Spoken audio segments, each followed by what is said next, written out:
لاكاليت تاعنا هاي لوينه طابت، كي نخرجوها نديروها في شبكه كيما هاك باش تبرد. نبداو نشوفوا كيفاش جات.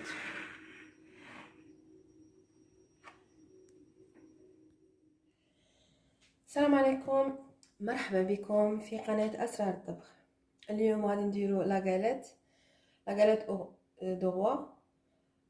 غادي نديرو اول حاجه لا بات فوتي بطريقه سهله، ماشي هذيك العاده اللي نخدموا العجينه ابخي نديرو الدهان الزبده ومن بعد نقعدو نديرو فريجيدير نو، غادي نديرو بات فوتي نحضروها فيه 5 دقائق 10 دقائق بالخف. وابخي غادي نديرو لا كريم داموند. واول حاجه نسحقو باش نديرو لا بات فوتي، غادي نسحقو لا فارين حوالي 500 غرام فرينه، زبده 400 غرام زبده، نقطعوها مورسو كيما هاك وتكون بارده وتكون في الثلاجه، ونقطعوها ونديروها في الثلاجه باش تكون بارده. ابخي عندنا 20 سنتيلت ماء، حوالي كاس كبير ماء، واكيد مغرف صغيره مامبا نص مغرف صغيره ملح. نروحوا الخطوات. اول حاجه غادي الفرينه رانا حاطينها هنا، نزيد ندير زبده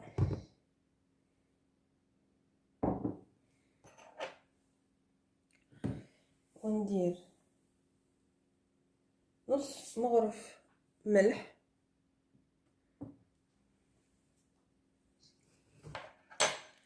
ونخلط مليح الفرينه مع الزبده. حنا في هذه العمليه ما راناش حابين الزبده تاعنا تذوب، رانا باغينها باش تقعد هكا مرصويات، ماشي مرصو شويه كيما نقولوا تتخلط شويه مع الفارين مي ماشي كامل تذوب كيما هاك. ونبدو نديرو الماء، نديرو الاولى نص كميه ونخلطو بيان.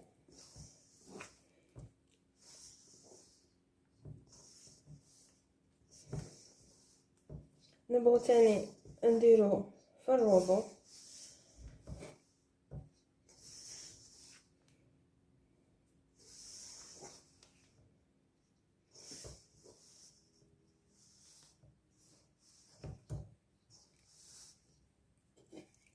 نزيدو نضيفو كميه تاع الماء اللي بقات لنا.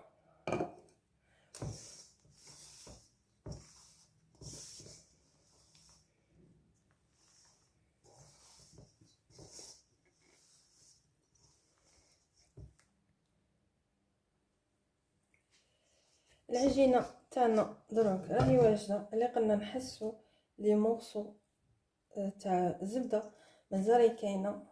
حنا البيت تاعنا ماشي ندوبو قاع الدهان ولا اللي يتخلط مليح، مي اللي يبقى لي مورسو تاع الزبده في لاباط كيما هكا. ونبداو نخدمو لاباط تاعنا، نديرو لا فارين في البلون طرافاي.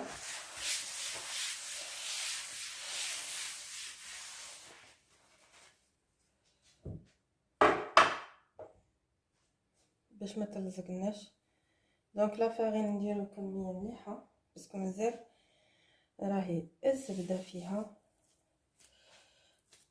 دونك نسيو نحطوها كيما هكذا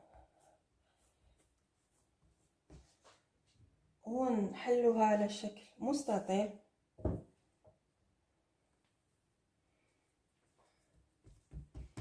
ونديرو هنا تاني لا فارين باش ما تلزقناش في الوراق. نبدو نحلوها على شكل مستطيل.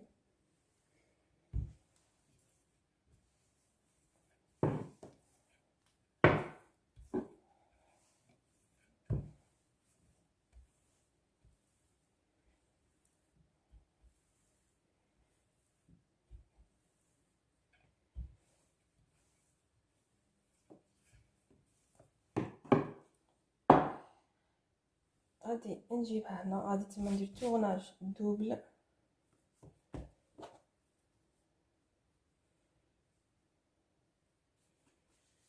كما راكم تلاحظوا جبت للزوج في النص وندير لهم من هكا، ومن بعد نعاودو نقلبو هكا. نورمالمون راهي واضحه عندكم.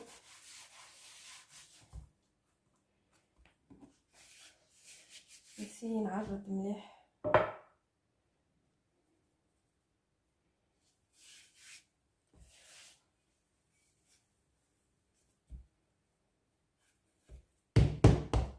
الا سبناها شويه قاصحه نضربوها كي من هاك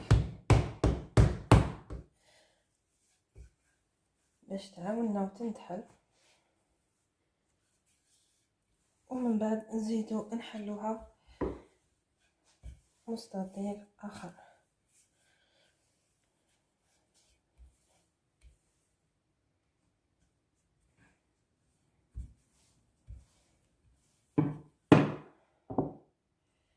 ونديرو الدوبل كيما الاولى، نجيبوهم في النص هكا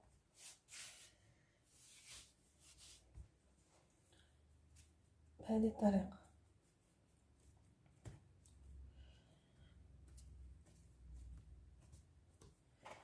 ونقلبوهم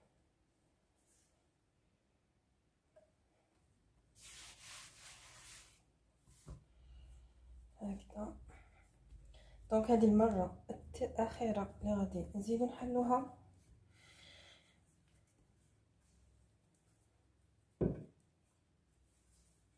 وتوجور كي ندوروها كي نحلوها ندوروها على الجهه الاخرى.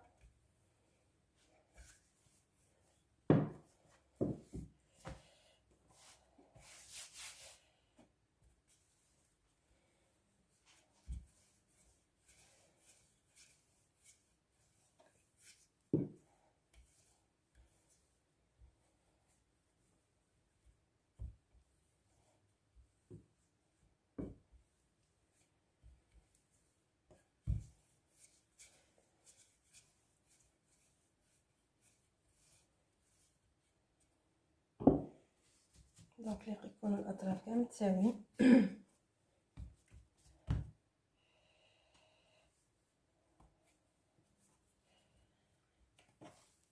ودروك لاباط فيتي تاعنا راهي واجده، غادي نديروها في الثلاجه مده 10 دقائق برك، ومن بعد نحلوها.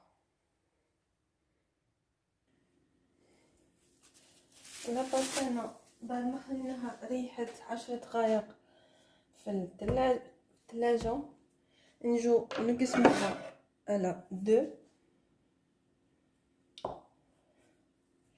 كونوا كيف كيما هاك.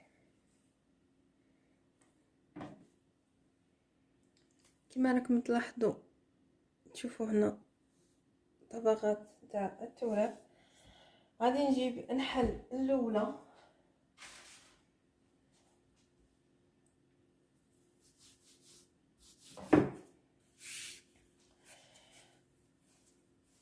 نديروها كاري،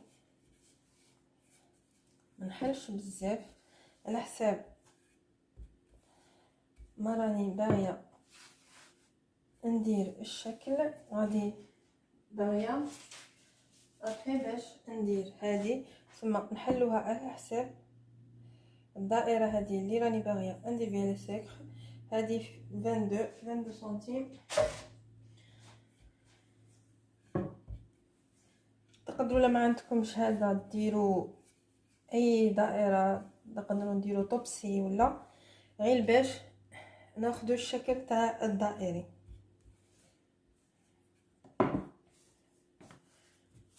من هاك ما نديروهاش كيما قلنا رقيقه بزاف،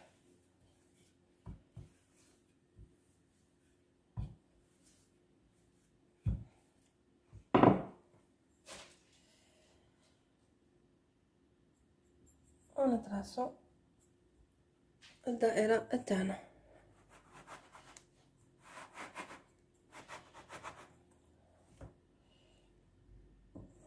وهذا اللي بقى لنا، ما نديروش انبول، ما نكوروش كي من هاك، اللي قلنا نطبقوهم كي من هاك باش نحافظوا على التوراق ونستعملوه اكيد في وصفات اخرى.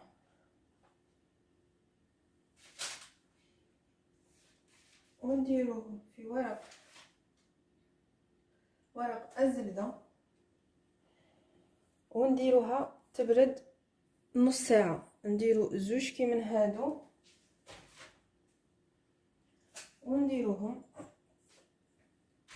يبردوا على نص ساعة، ونروحو نخدمو لا كريم تاع الدامون تاعنا في الوقت اللي يكونوا يبردوا. ومن بعد تشوفوا كيفاش نخدمو لا كريم تاعنا. نروح نديرو لا كريم دامون تاعنا اللي نحتاجو فيها 75 غرام بيض، سواء حبه بيض تكون كبيره ولا حبه ونص بيض، المهم 75 غرام.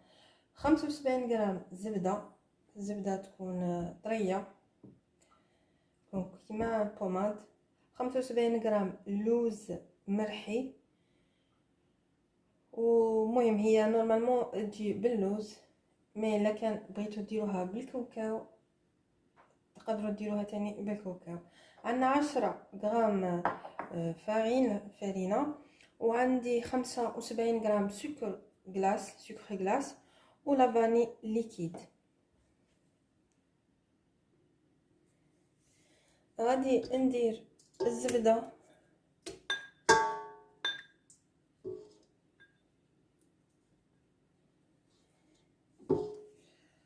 ونزيد معها سكر غلاس،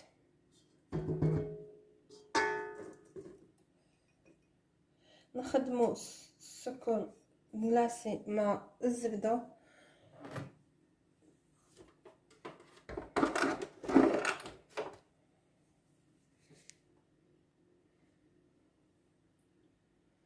غادي نزيد البيض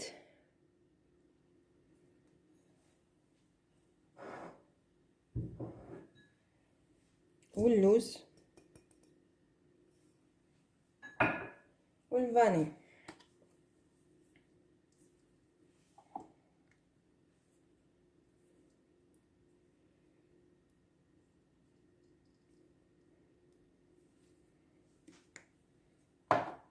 نزيدو نخدموهم مع بعض، ونقدروا تاني نخدموهم بليدينا.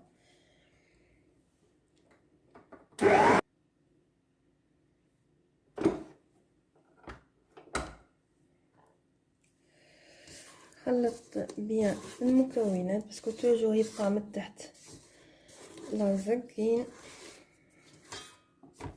ونزيد 10 غرام فارين تاعنا،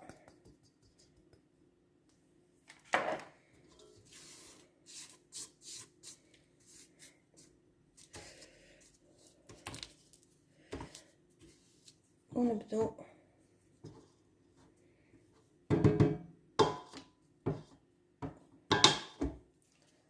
نزيدو خلطو المره الاخيره.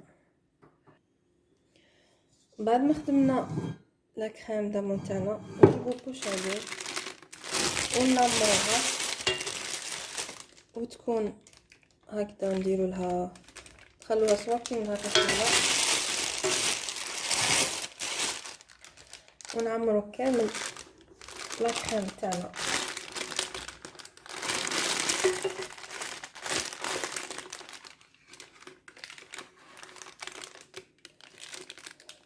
ونديروها في الثلاجه تبرد شويه تشد روحها بيان. ابخي من بعد نطرسوها في لاباط تاعنا.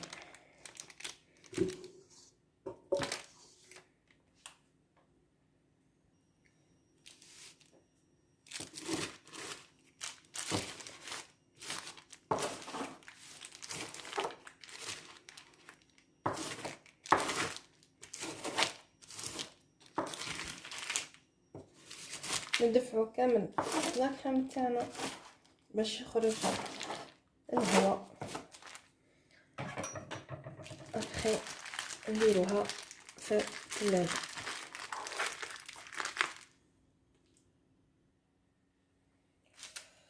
دونك نخرج لاباط تاعنا من الفريجيدان ونخلو 2 سنتيمتر هكا، وندير لاكريم تاعنا، نبدا من الوسط وندور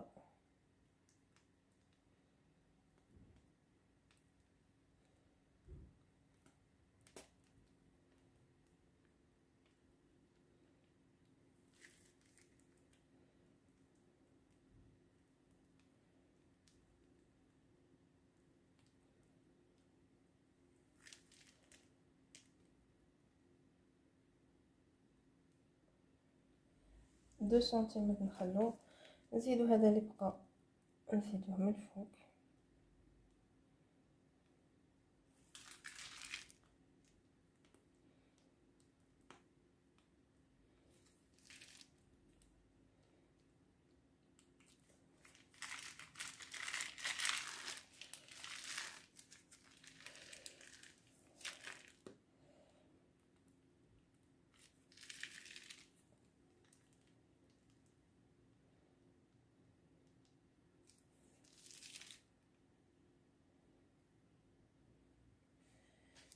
من هاك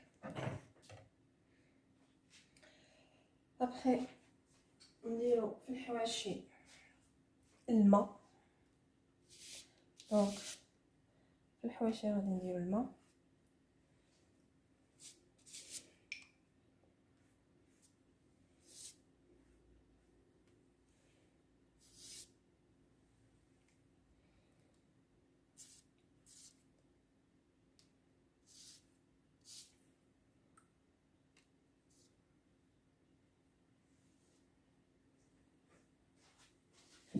نزيدو نجيبو العجينه الاخرى نديروها نقسموها هكذا، نديروها فوق الاخرى اكزاكت بهذه الطريقه، ونبدو نزيرو في الحواشي.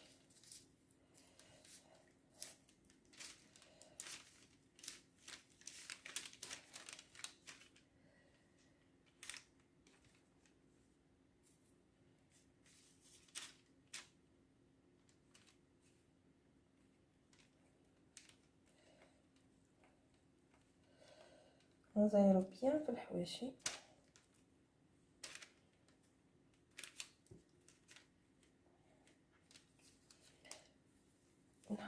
نحاولوا نديرو كيما هكا باش الخليط يكون الداخل يقعد لنا الداخل ما يخرج، وتقعد لنا تشد لنا لا فورم شابه.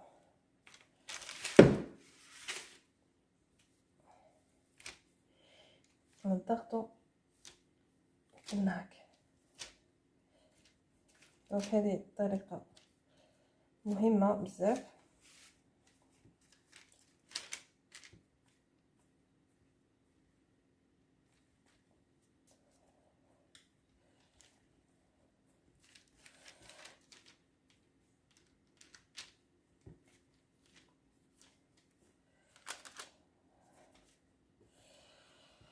ومن بعد غادي نجيبو الورقه كيما هاك ونقلبوها.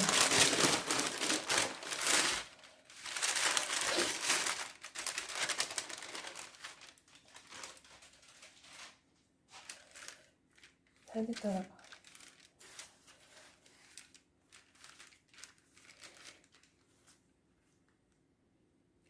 دونك سوا تبغي تخليها كيما هاك ولا تبغي تزيدي ديكور واحد اخر، ندير صباعي كيما هاك جوج بهذه الطريقه حتى ونحل كيما هكا، وناخذ منديله بين صباعي حتى نكمل كامل.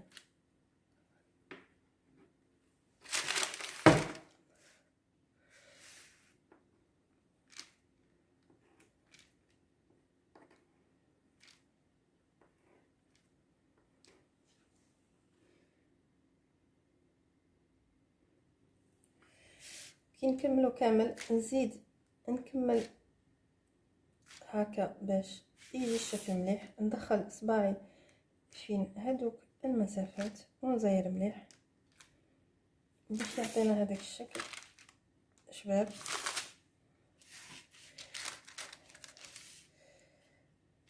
نضغط في الوسط ونضغط هنا وهنا كيما هكا.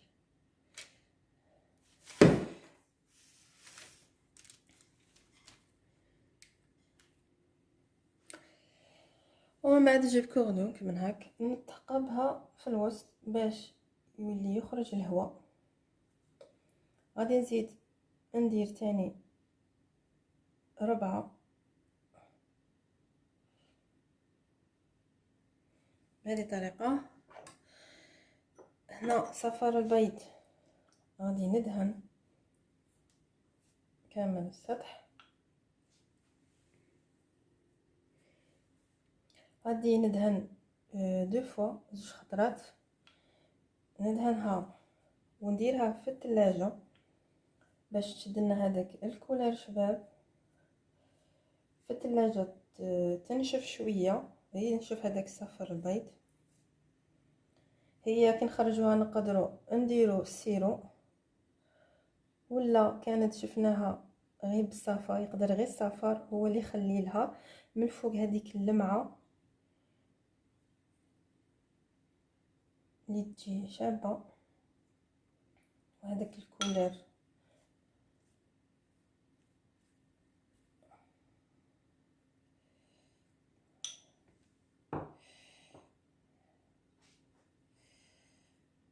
نديروها في الثلاجة دروك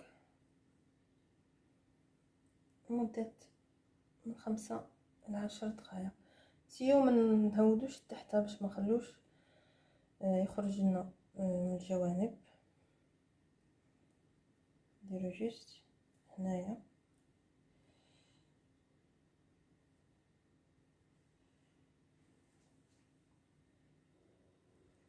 بعد ما خليناها في الثلاجة شويه بردت. نزيد لا دوزيام كوش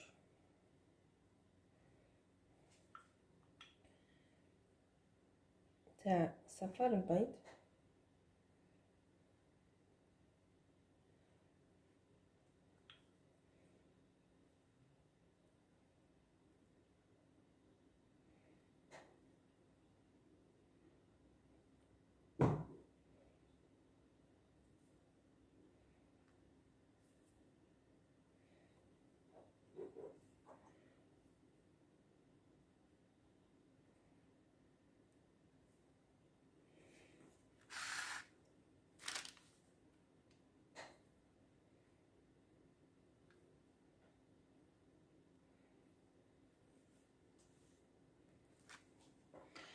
غادي نجيب خدمي ماشي وين اللي يقطع من الجهه الاخرى.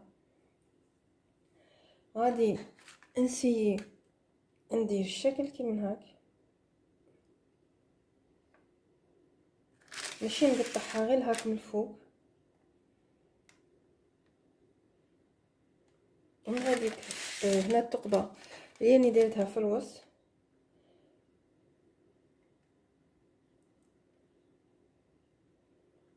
ونقعد ندور كيما هاك.